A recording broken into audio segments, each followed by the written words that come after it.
Hello दोस्तों, नमस्ते। कैसे हैं आप सब। मैं उम्मीद करती हूँ कि आप सब अपने घरों में अच्छे होंगे।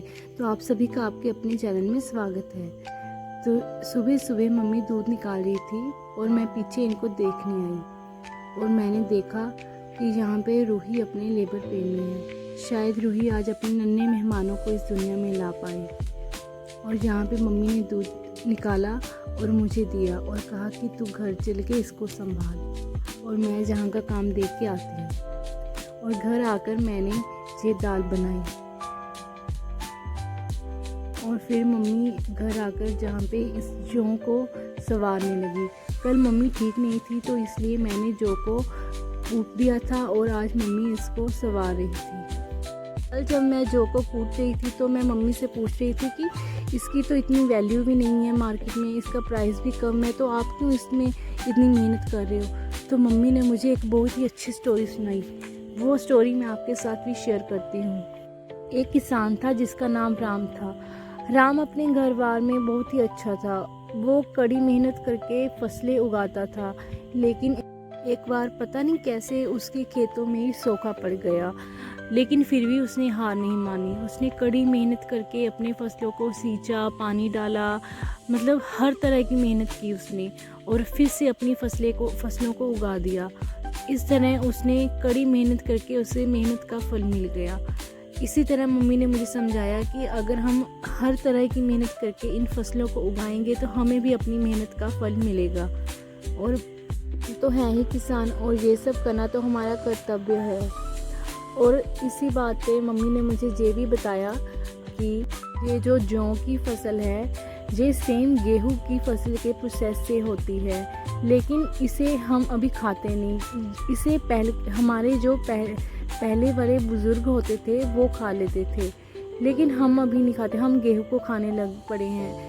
जौ में से धूल मिट्टी बहुत ही ज़्यादा निकल रही थी, इसलिए मम्मी ने अपना पूरा फेस कवर कर रखा है। मुझे धूल से बहुत ही ज़्यादा एलर्जी है, मैं तो छींके मारने लग पड़ती हूँ। कल जब मैं इसको कूट रही थी तब मैंने पूरा फेस कवर कर रखा था, लेकिन फिर भी मैं छींके मारने लग पड़ी। इसलिए मम्मी ने मुझे बोला कि तू सिर्फ कूट दे, कल मैं इसे अच्छे से ऐसे साफ़ करके रख दूँगी। तो आज मम्मी इसे अच्छे से साफ़ करके रख देगी।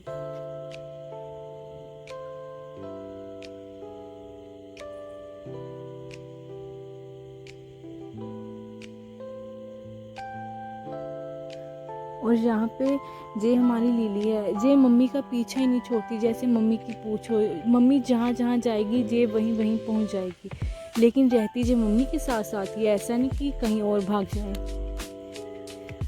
और हमारे घर में सबसे ज़्यादा सुंदर यही है। मुझे ये बहुत ही ज़्यादा सुंदर लगती है।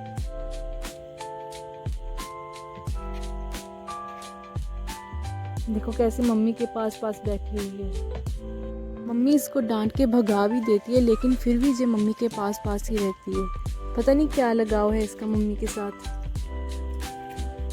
और आज सुबह सुबह, आज क्या कई दिनों से सुबह सुबह इतनी तेज़ हवा चलती है कि कोई काम ही नहीं होता। झाड़ू भी मैं लगभग जल्दी जल्दी में ही लगाती हूँ, पता नहीं कब कूड़ा करके उठ के पीछे चला जाता है, इतनी हवा चलती है।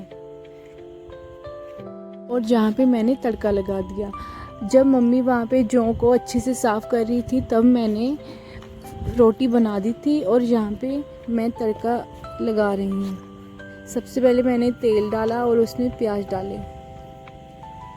और अच्छे से इनको भूना और इसमें अदरक, लहसुन और मिर्ची का पेस्ट डाला और इसे अच्छे से भूना। भूनते जाओ। जब अच्छे से लाल हो जाएं तब इसमें टमाटर डाल दो।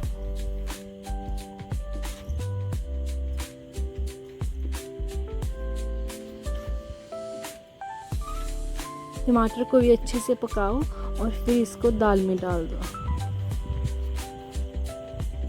और जहाँ पे मम्मी आकर वहाँ से मक्खन निकाल रही है,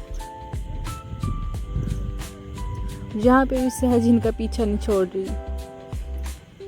सहज देख रही है कि कब दादी माखन निकालेंगी और मुझे खाने को देंगी। मम्मी हमेशा इसको माखन खाने को देती है और ये बड़े चाव से खाती है। देखिएगा मम्मी कैसे इसको खिलाएगी। जहाँ पे मैं रूही के लिए खाना लेके आई तो मैंने देखा कि रूही ने अपने एक बच्चे की डिलीवरी कर दी है और मैं भाग के भैया के पास गई। भैया आए और उन्होंने बच्चे का नाड़ू काटा और उसमें धागे से बांध दिया। रूही ने अपने बच्चे को बिल्कुल अपने नीचे दबा रखा था। ये देखिए कितना प्यारा बच्चा है इसका। और फिर मैंने और भैया ने रूही को उठा के अंदर शेड में रख दिया और इसी शेड में इसने अपने 7 बच्चों को जन्म दिया।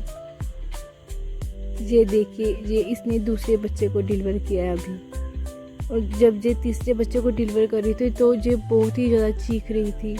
मुझसे इसका चीखना देखा नहीं गया और मैंने कोई क्लिप नहीं ली। एक्चुअली मैं रोने लग पड़ी थी, इतना ज़्यादा चीख रही थी। मुझसे ना इसका चीखना देखा नहीं जा रहा था।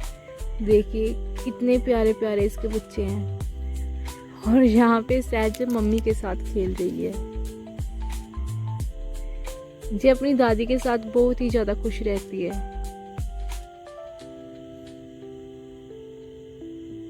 बस इसको इसकी दादी दे दो, मम्मा इसके पास हो या ना हो, इसको कोई फ़र्क नहीं पड़ता। बस यहीं मैं अपने ब्लॉग की समाप्ति करती हूँ। Please like share and subscribe. Thank you.